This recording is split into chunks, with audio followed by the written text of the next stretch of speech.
Assalamualaikum warahmatullahi wabarakatuh. Al-Fatihah. A'udzubillahi minasyaitonirrajim. Bismillahirrahmanirrahim. Alhamdulillahirabbil alamin, arrahmanirrahim, maliki yaumiddin. Iyyaka na'budu wa iyyaka nasta'in. Ihdinas siratal mustaqim. Siratal ladzina an'amta 'alaihim ghairil maghdubi 'alaihim waladdallin. Amin. A'udzubillahi minasyaitonirrajim. Bismillahirrahmanirrahim. Alhamdulillahirabbil alamin, wassalatu wassalamu ala asyrafil anbiya'i wal mursalin wa ala alihi wa sahbihi ajma'in. Rabbi shrah li sadri wa yassir li amri wahlul 'uqdatam min lisani yafqahu qawli. Rabbi yassir wa la tu'assir wa tammim bil khair wa la hawla wa la quwwata illa billahil aliyyil azim. InsyaAllah pada malam ni kita sambung lagi kuliah tafsir bahagian yang kedua, masih lagi di peringkat awal surah An-Nazi'at. InsyaAllah tafsir terus pada setiap ayat, bermula ayat 1 sehingga ayat 14. A'udzubillahi minasyaitonirrajim. Bismillahirrahmanirrahim. Wan-nazi'ati gharqa, wan-nashitati nashta, was-sabihati sabha, فالسابقات سبقا فالمدبرات أمرا يوم ترجف الراجفة تتبعها الرادفة قلوب يومئذ واجفة أبصارها خاشعة يقولون أئنا لمردودون في الحافرة أئذا كنا عظاما نخرة قالوا تلك إذا كرة خاسرة فإنما هي زجرة واحدة فإذا هم بالساهرة. Mafhumnya, daku yakni Allah bersumpah demi yakni malaikat yang mencabut nyawa dengan keras, demi malaikat yang mencabut nyawa dengan lembut, dan demi malaikat yang turun dari langit dengan cepat, dan demi malaikat yang mendahului dengan kencang, dan demi malaikat yang mengatur urusan dunia. Sesungguhnya alam akan bergoncang sehingga mati segala yang bernyawa selain yang dikecualikan ketika tiupan pertama sangkakala. Kemudian diiringi tiupan kedua yang menghidupkan semula manusia. Hati manusia ketika itu sangat takut, pandangannya tunduk. Orang-orang kafir berkata, apakah benar kita akan dikembalikan ke kehidupan dahulu? Bolehkah dihidupkan semula sesudah kita menjadi tulang yang reput? Mereka berkata, kalau begitu sudah tentu kembalinya kita, yakni hidup semula itu suatu perkara yang merugikan. Pengembalian itu hanyalah dengan sekali tiupan sahaja, maka serta-merta mereka hidup kembali di muka bumi yang putih dan rata, yakni baru. Jawatan kuasa ibadat, imam-imam para muazzin, jawatan kuasa tadbir, pengurusi dan seluruh saf jawatan kuasa surau, tokoh-tokoh, alim ulama, pimpinan masyarakat, tuan-tuan puan-puan muslimin muslimat yang dirahmati oleh Allah sekalian. Walaupun kita tak dapat bertemu di dalam surau khususnya, tapi kita masih berkesempatan bertemu wajah dan bersua muka di alam maya melalui online. Kita meneruskan kuliah tafsir Juz'ul Amma yang kita tangguhkan awal Mei tempoh hari sebelum Ramadan, di mana suratul Nazi'at telah kita bahaskan pada kuliah tempoh hari, tapi masih berkisar dan berlega pada ataupun pada bahagian mukadimah surah. Selain kita mengaitkan perbahasan dan juga isi kandungan yang terdapat dalam suratul Nazi'at, yang juga terdapat dalam surah-surah kebanyakan dalam surah Juz'ul Amma, iaitu berkenaan dengan isu risalah besar dan penting yang disampaikan oleh Rasulullah SAW, khususnya pada fasa dakwah baginda di bumi Makkah, di mana Nabi SAW, kalau kita ingat peringkat awal lagi Nabi SAW menyampaikan risalah dakwah baginda, antara konten utama yang disampaikan baginda kepada masyarakat Arab pada masa itu, khususnya di Makkah, ialah tentang hari kebangkitan. dan juga tentang akan berlakunya hari kehancuran dunia. Semua manusia akan mati, ataupun makhluk-makhluk akan dimatikan oleh Allah Subhanahu Wa Taala. Walaupun semua mati, menjadi isu yang besar dan utama ialah yang mati tadi Allah Subhanahu Wa Taala akan bangkitkan semula pada hari yang disebutkan sebagai hari kebangkitan manusia, ataupun kita panggil salah satu daripada risalah yang paling banyak disebutkan khususnya dalam surah-surah juzul ammah. Itu yang kita bahas panjang. Ala kulli hal, kita straightforward ataupun terus mubasyaratan kepada ayat-ayat yang terkandung khususnya bahagian pertama surah ini, itu daripada ayat pertama sampai ayat 14. Tempoh hari kita dah bahas ayat pertama, tapi kita ulang sikit. Kebanyakan daripada tafsir, bahkan dalam terjemahan Quran, disebut secara jelas, di mana 5 ayat pertama dalam surah ini Allah Subhanahu Wa Taala sebutkan ayat tersebut sebagai ayat lafaz sumpah. Biasalah surah-surah dalam juzul ammah yang kita jumpa banyak dimulakan oleh Allah dengan ayat-ayat lafaz sumpah sebagai alas bicara ataupun muqaddimah ayat yang diawalkan oleh Allah Subhanahu Wa Taala untuk Allah Subhanahu Wa Taala menyampaikan mesej yang utama dan besar. Dan dalam surah ni kita boleh tengok sebenarnya selepas daripada ayat yang kelima, khususnya iaitu ayat yang keenam, adalah risalah yang paling utama yang nak disampaikan oleh Allah pada bahagian pertama surah An-Nazi'at ini. Tapi untuk sampaikan risalah tersebut ataupun mesej tersebut, Allah dahulukan dengan lafaz sumpah. Menjadi budaya masyarakat Arab, sesiapa yang menuturkan lafaz dan kalam sumpah ni biasanya orang yang bersungguh-sungguh dalam penyataannya, di mana orang yang melafazkan lafaz sumpah ini kebiasaannya akan menyatakan kesungguhan dalam penyataan, bukan main-main ataupun bergurau senda, dan juga kita panggil mengenepikan sebarang rasa ragu-ragu dan syak wasangka dalam kenyataan yang disampaikan oleh penutur. Ini budaya Arab, seperti mana Allah SWT turun ayat Quran kepada bangsa Arab menggunakan medium bahasa Arab. Dalam masa yang sama Allah juga menggunakan budaya pertuturan yang diaplikasikan oleh bangsa Arab.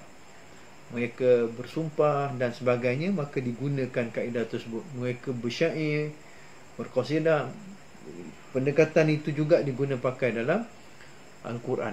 Jadi macam kita lah, kalau kita bahasa Melayu ni, kadang-kadang dalam pertuturan kita guna pantun, syair, gurindam dan sebagainya. Maka instrumen ni juga diguna pakai oleh Allah dalam bahasa Arab. Jadi dalam 5 ayat pertama ni disebutkan pelaku dan juga apa yang dibuat, iaitu An-Nazi'at, An-Nashitat, As-Sabihat, As-Sabiqat dan Al-Mudabbirat. So 5 perkara ni yang disebut dalam bentuk subjek ataupun fa'il, yang melakukan dan apa yang dilakukan sekali serentak kat situ. Cuma walaupun tak disebutkan secara jelas identiti tu, tapi kita panggil dizahirkan ataupun diperincikan oleh ulama tafsir lah, seperti dalam buku tafsir yang kita rujuk ni, iaitu tafsir Al-Munir Dr. Wahbah Zuhaili. Disebutkan secara jelas dalam terjemahan, demi malaikat-malaikat yang mencabut nyawa, sampai ayat yang kelima, demi malaikat-malaikat yang mengatur urusan. Bahkan dalam terjemahan Quran pun disebut juga demi malaikat. Maknanya yang melakukan perbuatan nazi'at, nasyitat, sabihat, sabiqat dan mudabbirat ni adalah malaikat. Itulah yang dimaksudkan oleh Allah Subhanahu Wa Taala. Maknanya dalam ayat ni Allah Subhanahu Wa Taala bersumpah demi kehebatan malaikat, yang merupakan salah satu makhluk ciptaan Allah Subhanahu Wa Taala yang hebat. Makhluk yang sudah serve ataupun berkhidmat pada Allah ribuan tahun, Allahu alam, tapi dalam tempoh yang lama. Sejak sebelum manusia diciptakan, malaikat dah ada dah. Dan malaikat masih istiqamah lagi. Sebelum manusia diciptakan, Allah sebut dalam suratul Baqarah Wa idh qala rabbuka lil malaikati inni ja'ilun fil ardi khalifah. Dan ingatlah ketika Allah Subhanahu wa taala berfirman kepada malaikat, sesungguhnya aku ingin menciptakan manusia ataupun khalifah di muka bumi. Allah Subhanahu wa taala berfirman kepada malaikat sebelum diciptakan manusia. Maknanya malaikat ni makhluk yang sangat senior, juga sudah berkhidmat pada Allah dengan tempoh yang begitu lama, dan khidmatnya sangat istiqamah sekali. Itu antara kelebihan dan kehebatan malaikat. Banyak lagi nak disebut, tapi cukuplah. Sekurang-kurangnya Allah Subhanahu Wa Taala seperti mana surah-surah yang lain, bila menyatakan lafaz sumpah, biasanya perkara yang disebut sebagai lafaz sumpah itu adalah perkara-perkara yang menakjubkan, perkara-perkara yang hebat, memberikan, kita panggil, manfaat, faedah dan kelebihan kepada kehidupan di dunia ni. Contoh, Allah SWT cipta matahari, sangat besar manfaatnya, sampai Allah SWT bersumpah kan, wasyamsi, demi matahari, kerana kehebatan penciptaannya tu. Kalau kita tengok matahari tu ada api, daripada mana datang sumber bakar atau sumber bahan api tu untuk menyalakan api. Kalau kita dekat dunia ni nak nyala api, kena ada dia punya khasyab dia, ataupun kena ada batang kayu dia, ataupun gas dia, ataupun bahan-bahan bakar dia. Bahan bakar tu untuk menyalakan api matahari tu apa dia? Gas ke? Minyak ke? Mana nak datang? Mana nak dihasilkan? Kecuali apa yang telah dikurniakan oleh Allah Subhanahu Wa Taala, sehingga cahayanya sudah cukup untuk menerangkan alam dan memberikan kelebihan pada kita. Seperti mana sebutan-sebutan makhluk yang disebut dalam lafaz sumpah itu hebat, maka begitu jugalah malaikat. Kalau kita tengoklah, ini disebutkan nazi'at, iaitu malaikat yang mencabut nyawa dengan keras ataupun dengan ganas. Adakah nyawa kita dicabut dengan ganas? Yang dicabut dengan ganas ni adalah merujuk kepada makhluk daripada kalangan orang-orang kafir. Disebutkan dalam perbahasan tafsir Al-Munir oleh Dr. Wahbah ni, orang-orang kafir yang jasad mereka itu nyawa ataupun mencabut nyawa dengan kuat dan ganas terhadap orang kafir. Adapun malaikat yang disebut oleh Allah sebagai an-nashitat, kalau itu nasyit, kalau zaman sekarang ni nasyit, anta nasyitun, kamu ni orang yang aktif, yang cergas. Itu biasa perkataan yang digunakan zaman sekarang lah. Tapi dalam ayat ni dimaksudkan iaitu malaikat yang mencabut roh ataupun nyawa orang-orang beriman dengan cara yang baik, cepat, lembut, dan kita panggil lebih elok lah jika dibandingkan dengan malaikat yang cabut nyawa orang kafir. Itu kalau tanya saya, takut mati itu satu hal lah, takut menghadapi ujian dalam kematian. Tapi bila dengar ayat ni, penjelasan ni, sudah tentu ia melegakan kita lah, mudah-mudahan untuk orang beriman. Dan juga menyatakan bagaimana Allah Subhanahu Wa Taala mentaklifkan malaikat yang turun naik langit ke bumi ni untuk mengurus tadbir urusan kehidupan manusia di dunia, untuk dilaporkan kepada Allah Subhanahu Wa Taala. Setiap kita, seperti yang disebut dalam hadis, ada 2 orang malaikat yang menjaga kita. Setiap malaikat ni akan bersilih ganti di waktu subuh dan di waktu asar. Waktu siang, wa malaikatun bil laili wa malaikatun bin nahar. Setiap malaikat di waktu siang mereka akan tamat tugas, pada waktu asar balik jumpa Allah Subhanahu Wa Taala. Dan Allah Subhanahu Wa Taala tanya kepada malaikat tadi, apa khabar si pulang yang telah dijaga? Dan malaikat jawab, walaupun Allah Subhanahu Wa Taala Tuhan yang maha mengetahui, khabirun bima yaf'alun bima ya'malun, Allah Subhanahu Wa Taala maha mengetahui dengan apa yang kita buat. Tiba-tiba Allah Subhanahu Wa Taala tanya malaikat, apa khabar fulan lepas kamu tinggalkan tadi, wahai malaikat? Soalan ni bukanlah menggambarkan Allah Subhanahu Wa Taala tak tahu, tetapi sebenarnya soalan ini adalah rasa kasih dan tanda sayangnya Allah kepada malaikat yang telah melaksanakan tugas tersebut. Dan Dr. Wahbah Zuhaili menyebutkan urusan mentadbir dunia diserahkan kepada 4 malaikat, iaitu Jibril, Mikail, Israfil dan juga Israel. Tambah saya tengok jam, rekaman kita ni sekejap saja, tak lama. Jibril menjadi penjaga angin dan bala tentera. Seperti mana kita semua sedia maklum bahawasanya Allah Subhanahu Wa Taala mengurniakan bala tentera kepada orang beriman dalam siri-siri peperangan yang dihadapi oleh orang-orang beriman. Allah Subhanahu Wa Taala mengutuskan kita panggil bala tentera yang tidak dapat dilihat oleh musuh. Ada Allah Subhanahu Wa Taala cerita dalam suratul Anfal. Bahkan dalam surah Al-Ahzab pun Allah Subhanahu Wa Taala menceritakan berkenaan dengan tentera yang tidak dapat dilihat oleh musuh. Kita kebetulan dalam bulan Syawal ni masih semangat. Syawal ni tentera yang tak dapat dilihat ni telah Allah Subhanahu Wa Taala sebutkan dalam suratul Ahzab. Kita takbir raya bulan Syawal kan, wa hazamal ahzab wahdah. Dan Allah mengalahkan tentera Ahzab tanpa sebarang pertolongan daripada mana-mana makhluk. Di mana Allah SWT sebut dalam surah Al-Ahzab, ya ayyuhallazina amanu zkuru ni'matallahi alaikum iz ja'atkum junudun fa arsalna 'alaihim rihan wa junudan lam tarawha, ila akhir ayat yang ke-9.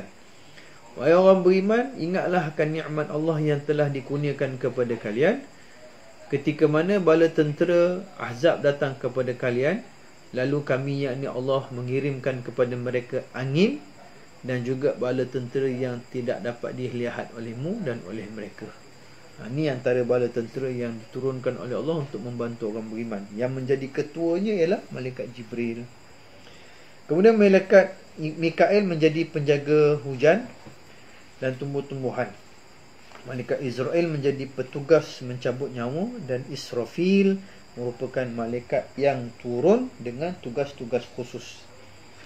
Ini antara kita panggil tugas-tugas yang dinyatakan oleh Dr. Wahbah Zuhaili dalam tafsiran beliau berkenaan dengan apa yang dinyatakan oleh Allah Subhanahu Wa Taala.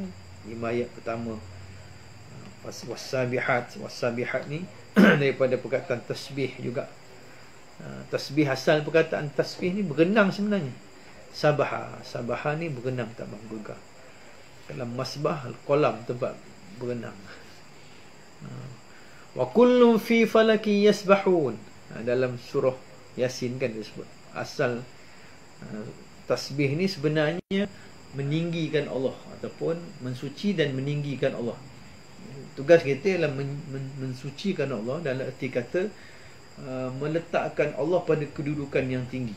Bila kita lafaz tasbih, maksud tasbih tadi ialah untuk meletakkan kedudukan Allah Subhanahu Wa Taala tu paling tinggi berbanding dengan perkara-perkara yang lain.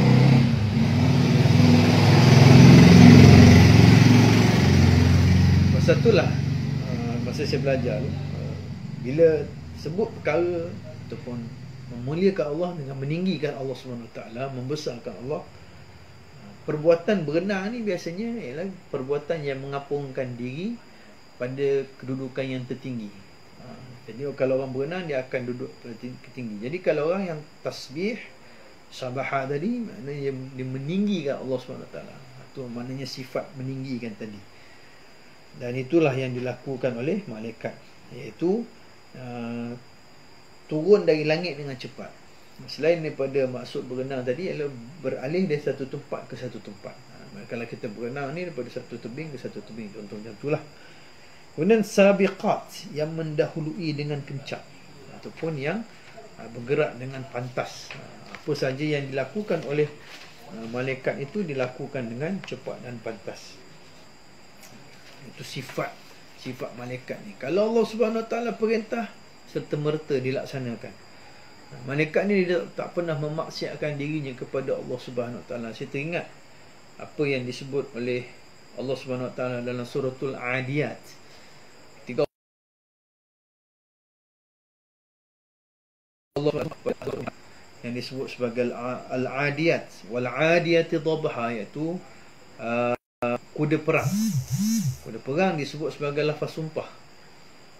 Itu bila sebut kuda perang ni, wal 'adiyati dhabha fal muriyati qadha fal mughirati subha, yang turun berperang pada waktu pagi. Waktu pagi dia pergi perang, waktu dia kena naik, dia kena pukul pula. Kadang orang yang tunggang pukul dia. Habis kuda ni tak pernah marah orang yang pukul dia. Tuan dia naik pukul, dia akan pecut. Kemudian ketika fawasatna bihi jam'a, kerana ketika berada dalam kelompok peperangan yang ngeri, menakutkan tu, terbang peluru ke jam zaman sekarang ni, peluru berpandu lah apa semua terbang kat situ, bom meletup. Kalau tuan dia suruh jalan, dia tak soal tuan dia. Tuan relax dulu tuan. Itu tengah kecamuk perang tu dah cool, dah relax, nanti baru kita masuk. Tak. Dia tak pernah bising. Macam itulah malaikat. Masa tu Allah SWT letak mereka ni sebagai lafaz sumpah, kerana hebatnya mereka tu sebagai makhluk Allah SWT. Dan kemudian fal mudabbirati amro, yang mengatur urusan dunia. Saya teringat ayat yang sama disebut oleh Allah SWT dalam surah Sajadah yang banyak dan kerap kita baca pada subuh hari Jumaat pagi kan. Subuh Jumaat kita biasa baca surah Sajadah. Surah Sajadah ni ada ayat yang disebut pada mukadimah surah Sajadah, khususnya pada ayat yang ke-5. Bismillahirrahmanirrahim. Yudabbirul amra minas sama'i ilal ard thumma ya'ruju ilaihi fi yawmin kana miqdaruhu alfasanatin mimma ta'udun. Dan dia, yakni Allah SWT, mengatur segala urusan daripada langit ke bumi. Kemudian urusan itu naik kepada Allah SWT dalam tempoh satu hari yang kadar lamanya mengikut kiraan kamu 1000 tahun. Dan urusan itu Allah SWT perintahkan malaikat untuk laksanakannya. Malaikat tadi macam kita lah, ya ta'aqabuna malaikatun bil laili wa malaikatun bin nahar. Setiap kita ni dalam hadis Nabi SAW disebutkan ada 2 malaikat yang jaga kita, dan setiap hari malaikat ni akan naik melaporkan kepada Allah Subhanahu Wa Taala. Nak laporkan maklumat ni, ya'ruju ilaih, kan, daripada langit ke bumi ni, ulang-alik ni satu hari urusan perjalanan tersebut, tapi mengikut hitungan kamu 1000 tahun. Dengan pantas dilaksanakan oleh malaikat yang diperintahkan oleh Allah Subhanahu Wa Taala. Jalan satu hari tak ada nak berhenti mana-mana sampai pada Allah Subhanahu Wa Taala. 1000 tahun compare dengan sehari yang dilaksanakan oleh malaikat. So bila habis lafaz sumpah ni, sebenarnya yang paling penting sekali nak disampaikan ialah kita panggil jawabul qasam itu, ataupun jawab kepada sumpah itu. Disebut oleh Allah pada ayat yang ke-6 khususnya. Yauma tarjufur rajifatu tatba'uha ar-radifah. Ayat ni nak diperingatkan, nak disebutkan, ataupun yang nak diketengahkan. Sesungguhnya kamu akan dibangkitkan pada hari yang dilaksanakan tiupan pertama yang menggoncangkan alam. Allah nak peringatkan kepada manusia, bukan sekali ini, dia ada banyak kali Allah Subhanahu Wa Taala sebut. Duk ulang ingat, supaya manusia ambil cakna akan berlaku hari yang menggoncangkan alam.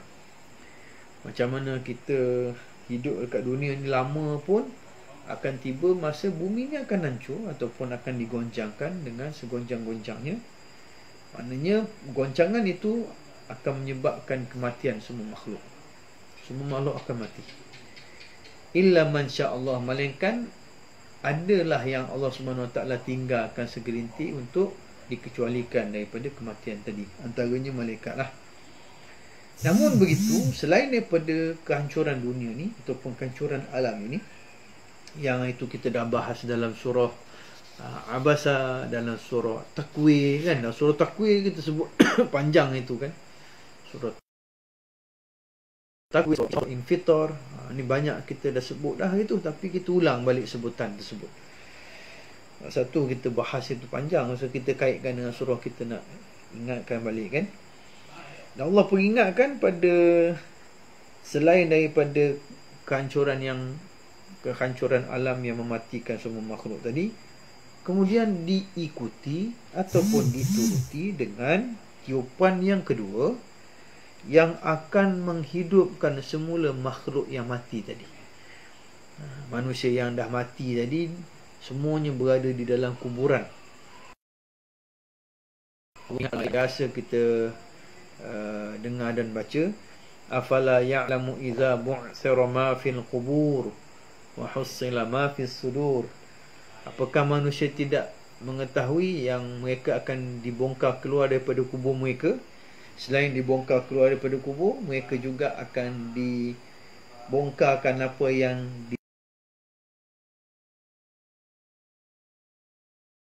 disimpan. Wa husila ma fis sudur, akan dibongkar keluar apa yang tersembunyi dalam. Selama ni mungkin kat dunia hidup, lidah cakap lain, hati cakap lain. Dekat bangkitan manusia nanti, segala yang tersembunyi dalam dada akan dibongkar keluar oleh Allah SWT. Inilah yang diperingatkan oleh Allah SWT, dan juga begitu tekun diperingatkan oleh Nabi SAW kepada manusia. Walaupun manusia mungkin susah nak terima apa yang diperingatkan ini, pasal tak ada bukti sekarang ni. Kita nak, kadang ada manusia sikit-sikit diminta bukti, sikit-sikit diminta scientific proof dan sebagainya. Oh, bumi ni nak hancur. Oh, bumi yang pejal, yang utuh dan kukuh ni boleh hancur gunung yang stabil ni boleh hancur seperti mana Allah SWT sebut, wa takunul jibalu kal'ihnil manfush. Nanti gunung ganang akan hancur sehancur-hancurnya, seperti debu yang berterbangan. Manusia mula mikir, iya ke boleh hancur? Waktu dia persoalkan Nabi SAW dan juga mereka-mereka yang menyambung risalah dakwah Nabi SAW. Dan Allah SWT datangkan, kita panggil berita ini, untuk maklumat ni bukan dengan cakap dan dakwaan kosong semata-mata. Sebaliknya Allah SWT datangkan juga dengan bukti. Bahkan kalau kita boleh tengok balik berapa banyak kejadian hancurnya gunung, hancurnya bukit, yang kita panggil kesan ledakan gunung berapi, hancur, gunung hancur. Siapa yang baca balik kisah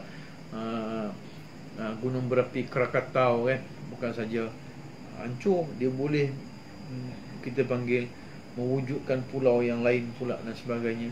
Yang paling terdekat baru ni, tonton tengok gempa bumi yang berlaku di Kalimantan ke baru ni. Kat mana tempat tu?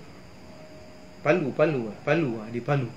Bagaimana tanah berjalan, habis rumah-rumah, kemudian ada satu kampung tu bukit tenggelam dengan rumah-rumahnya, kemudian tanah yang besar tadi tenggelam, berjadi macam blender, habis dalam kereta orang, beribu-ribu orang dalam tu, satu kampung disebut, kampung dekat Palu tu. Kemudian dah jadi blender tanah tadi, orang, rumah dalam tu, timbul tanah seperti bukit, tapi tanpa menimbulkan juga apa yang masuk dalam tu.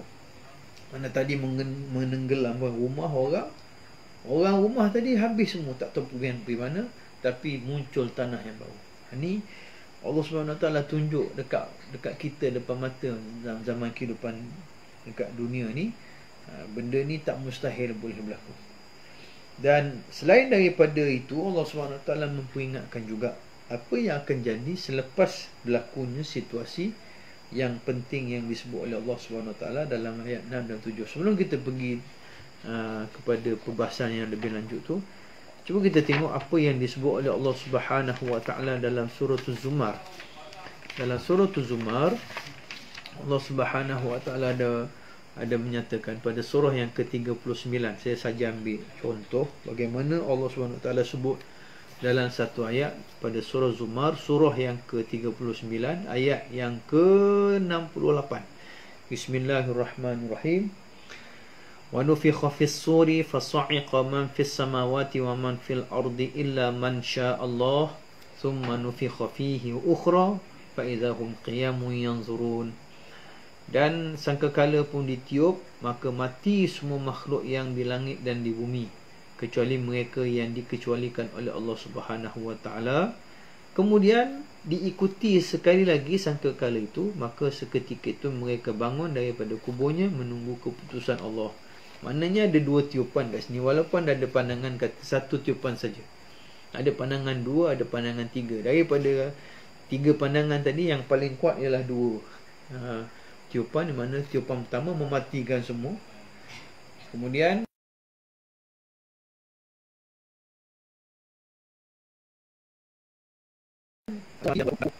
tiupan yang kedua, iaitu tiupan yang selanjutnya menghidupkan pula mereka yang telah mati tadi. Itu antara kita panggil rentetan dia. Jadi ini salah satu contoh, banyaklah kalau kita tengok dalam surah-surah mudah. Contohnya dalam surah Zalzalah, idza zulzilatil ardu zilzalaha wa akhrajatil ardu asqalaha wa qala al insanu ma laha yawma idzin tuhaddisu akhbaraha bi anna rabbaka awhalaha. Okey. Ini peringkat awal Al-Zalzalah ni menyatakan tentang bumi akan digoncang dengan goncangan yang sangat dahsyat, bahkan isi perut ni pun akan keluar. Masa tu sah-sah sematilah. Tapi selepas pada tu Allah SWT sebut bi anna rabbaka awhalaha yauma idzin yasdurun nasu ashtatan liyura a'malahum. Kemudian berlaku satu hari pula dia melihat apa yang dilakukan selama ini dekat dunia. Okey, sama macam surah Yasin, Allah Subhanahu wa taala sebut wa nufikha fis suri fa idzahum minal ajdasi ila rabbihim yansilun. Kan, dan ditiup sangkakala, maka orang yang dalam kubur tadi keluar beramai-ramai menuju Allah Subhanahu wa taala. Jadi itu antara yang disebut. Kemudian apa pula yang berlaku kepada manusia selepas daripada tu? Tak mahu banyak Okey.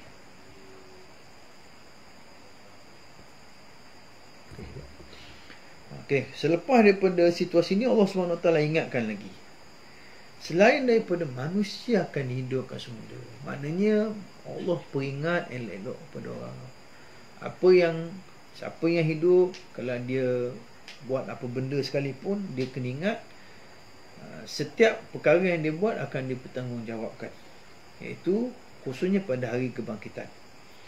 Maknanya hari kebangkitan ni bukan hari saja-saja akan memberi peluang pada orang makan angin. Tak, dia adalah hari pertanggungjawaban. Hari yang akan berlaku penghakiman terhadap setiap perbuatan dan tindakan yang dilakukan oleh manusia dekat dunia dulu. Jadi hari inilah menyebabkan bagi orang yang menafikan dan mendustakan dekat dunia dulu, yang memperolok-olokkan Nabi, yang memperolok-olokkan para Rasul, dia akan ditimpa akibat dan kesan daripada perbuatan yang dibuat kat dunia dulu. Di mana Allah SWT sebutkan berlaku kepada mereka ni qulubu yauma idzin wajifah. Hati mereka pada masa itu sangat takut. Siapa yang sangat takut ni? Orang beriman mustahil lah takut. Khususnya orang kafir. Dekat dunia dulu dah diperingatkan dah, berbuih-buih mulut pendakwah. Kalau tengok zaman Nabi, tak berhenti-henti, tak pernah bosan Nabi SAW memperingatkan manusia, walaupun orang balas Nabi ni dengan reaksi yang buruk. Sebaik-baik manusia seperti Nabi, dengan akhlaknya, dengan kesabarannya, dengan khidmat yang telah dicurahkan kepada masyarakat. Kemudian Nabi dakwah elok, ud'u ila sabili rabbika bil hikmah. Nabi dakwah elok dah, bahas dengan elok lah. Orang balas dengan respon yang ataupun reaksi yang tidak baik, tetap Nabi SAW sabar. Bahkan orang sanggup bunuh Nabi dengan macam-macam cara, termasuk melalui cara peperangan. Bukan saja nak bunuh Nabi, nak bunuh orang Nabi sekali, anak bini isteri Nabi, keturunan Nabi, sahabat-sahabat Nabi, orang yang bersama dengan Nabi yang tak bersalah pun nak dibunuh. Tapi Nabi sabar juga untuk memperingatkan manusia dengan perkara ni. Jadi mereka yang tak percaya Nabi, yang lawan Nabi, yang olok-olokkan Nabi ni, ni akibatnya. Ketika belum lagi ditimpakan hukuman kepada mereka, mereka sudah merasai bebanan dan kesengsaraannya, iaitu ketika mereka berimpun di waktu selepas mereka ni dihidupkan, selepas tiupan sangkakala pertama, Belum jatuh hukum lagi, mereka berkumpul di padang mahsyar itu dalam keadaan yang sangat takut. Pandangan bukan saja hati mereka takut, absaruha khashi'ah. Ini macam Allah Subhanahu Wa Taala dalam surah kita panggil apa ni, surah Ghasyiyah. Hal ataka hadisul Ghasyiyah. Sudah sampai ataupun sudah tiba kepada kamu wahai Muhammad berita tentang hari kiamat Ghasyiyah, di mana hari kiamat Ghasyiyah ni Allah Subhanahu Wa Taala, sebenarnya hari kiamat ni sama saja, cuma nama macam-macam. Ada nama Ghasyiyah, ada nama khassah, tammah, haqqah, qiyamah, qari'ah, macam-macam nama nak menarik perhatian orang. Macam kita lah, bila kita jumpa sale ataupun kita panggil promosi jual beli, dia kata harga runtuh, harga buka kilang, harga nak tutup kilang, harga penghabisan stok, harga hujung tahun, harga hari raya, promo, macam-macam. Tapi benda sama je, iaitu nak turunkan harga. Kepung mana-mana simpang nak bagi tahu tentang maklumat tersebut kan. Jadi hari tersebut, iaitu Al-Ghasyiyah tadi, ada dua situasi. Wujuhu yawma idzin khashi'ah, kemudian disebut lagi ciri-ciri lagi, satu lagi wujuhu yawma idzin na'imah. Berdasarkan kepada wajah, Allah Subhanahu Wa Taala menjelaskan identiti diri mereka. Inilah rupa bentuk dia orang ni. Siapa dia? Orang yang melalui wajahnya dah dapat dikenal pasti.